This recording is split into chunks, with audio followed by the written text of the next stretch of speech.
प्रदेश भाजपा के पूर्व प्रदेश अध्यक्ष एवं विधायक ऊना सतपाल सिंह सत्ती ने कुल्लू में पत्रकार वार्ता को संबोधित करते हुए प्रदेश सरकार पर जमकर निशाना साधा। उन्होंने कहा कि प्रदेश में कांग्रेस सरकार ने बड़े बड़े वायदे कर जनता को बरगलाकर सत्ता हासिल की है और अब कांग्रेस के नेता उन वायदों से मुकर रहे हैं। उन्होंने कहा कि पूर्व में जयराम ठाकुर के नेतृत्व में सरकार ने जनप्रतिनिधियों विधायकों के आग्रह पर ग्रामीण क्षेत्रों की जनता को सुविधाएं देने के लिए अनेकों सरकारी संस्थान खोले, लेकिन कांग्रेस सरकार ने सत्ता में आते ही सरकारी संस्थाओं को बंद कर जनता को परेशानियों में डाला है। उन्होंने कहा कि जनता कांग्रेस सरकार की कारगुजारियों को समझ गई है। ऐसे में आने वाले लोकसभा चुनावों में जनता सरकार को करारा जवाब देगी। 2 महीने पहले हिमाचल प्रदेश में सत्ता परिवर्तन हुआ और कांग्रेस बड़े बड़े वायदे करके सत्ता के अंदर आई। उन वायदों के माध्यम से कांग्रेस ने जनता को बरगलाया और सत्ता हासिल करने में कामयाब हो गए। लेकिन जैसे ही गवर्नमेंट बनी, उन वायदों से मुकरना कांग्रेस पार्टी ने शुरू किया और पिछले 2 महीने के अंदर अनेकों ऐसे संस्थान बंद किए गए जो स्थानीय स्तर पर जनप्रतिनिधियों के माध्यम से जनता के हित के लिए खुलाए गए थे।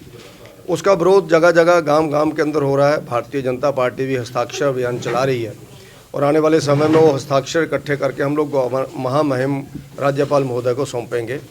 और उसके साथ साथ भारतीय जनता पार्टी ये मानती है कि कांग्रेस पार्टी आज हिमकेयर का काम बंद हो गया हिमाचल में। जो जयराम ठाकुर जी ने 5 लाख रुपए का हेल्थ कवरेज प्रदेश की समस्त जनता को दिया था।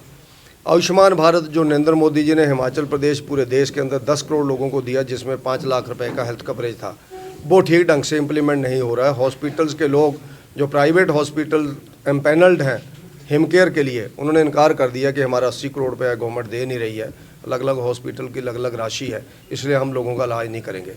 आज लोग जेब से पैसा लगा करके इलाज करने के लिए मजबूर हो गए।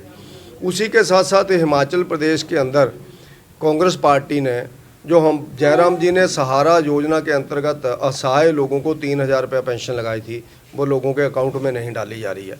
लोग आज पूछ रहे हैं कि वो क्यों नहीं आ रहा। हमारे पास भी लोग आते हैं।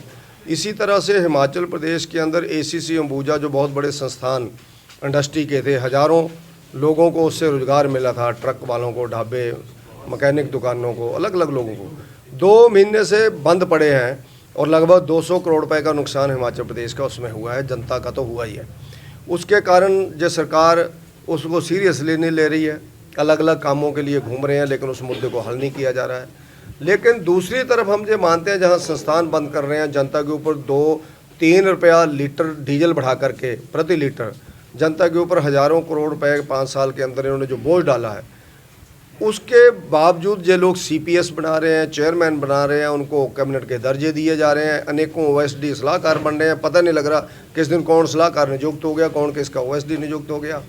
और अब मीडिया के माध्यम से ध्यान में आ रहा है कि लाखों रुपया मंत्रियों की कोठियाँ तैयार करने पर लग रहा है। मंत्री अभी 2 महीने के अंदर उन कोठियों के अंदर प्रवेश ही नहीं कर रहे हैं, क्योंकि वहाँ पर अभी तैयारी हो रही है उनकी। तो अब कल्पना करो, एक राजाओं के ठाठ बाट शुरू हो रहे हैं और दूसरी तरफ जनता के ऊपर बोझ डाला जा रहा है और कहा यह जा रहा है कि हमारे पास पैसा नहीं है। अगर पैसा नहीं है तो ये क्यों हो रहा है? और हज़ारों करोड़ रुपया सेंट्रल गवर्नमेंट के माध्यम से इस प्रदेश के अंदर जो आया हुआ है, जिसके उद्घाटन शिलान्यास पहले हो चुके हैं, उनके दोबारा शिलान्यास करवाए जा रहे हैं इनके लोगों के द्वारा।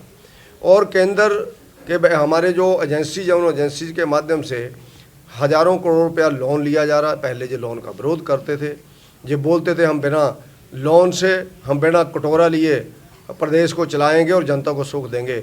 आज वही लोग हर महीने स्टेटमेंट देते हैं। इस बार 1500 करोड़, अगली बार 2000 करोड़, उससे अगली बार 1000 करोड़, यानी सैकड़ों करोड़ रुपया पिछले 2 महीने के अंदर ये लोन ले चुके हैं। जो हमें कहते थे कि जयराम ठाकुर जी की गवर्नमेंट ने हज़ारों करोड़ रुपया लोन गलत ढंग से लिया। आज ये गवर्नमेंट आपस में ही कॉन्ट्राडिक्टरी स्टेटमेंट्स मंत्री दे रहे हैं।